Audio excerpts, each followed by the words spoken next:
Question third. A, B and C are partners in a firm. They do not have a partnership deed. At the end of the first year of the commencement of the firm, they have faced the following problems. Means 3 partner थे A, B and C जिन्होंने partnership deed नहीं करवा रखी। Last में उन्हें कुछ problems का सामना करना पड़ा। फर्स्ट है A wants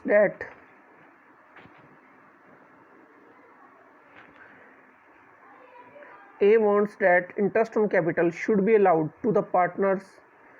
A चाहता है कि जो उन्होंने कैपिटल लगाई है सब पार्टनर्स ने उस पर उन्हें इंटरेस्ट मिले, but B and C do not agree. तो क्या ए की बात मानी जाएगी या बी एंड सी की? मैंने बताया था कि जब पार्टनरशिप डीड साइलेंट हो तो पार्टनरशिप एक्ट लागू हो जाएगा।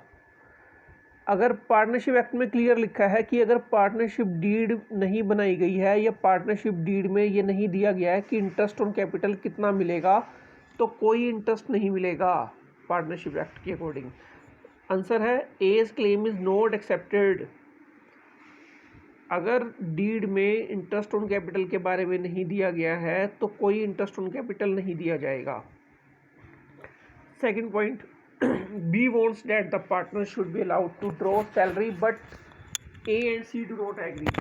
बी चाहता है कि वो बिजनेस में से पैसा निकाले, but A and C do not agree, और ए और सी मना कर रहे हैं। जब पार्टनरशिप डीड साइलेंट है तो पार्टनरशिप एक्ट में लिखा हुआ है कि ए और कि बी को कोई भी सैलरी नहीं मिलेगी। बी का आंसर है B claim is not accepted. Point third, C wants that the loan given by him to the firm should bear interest at the rate 10% per annum, but A and B do not agree.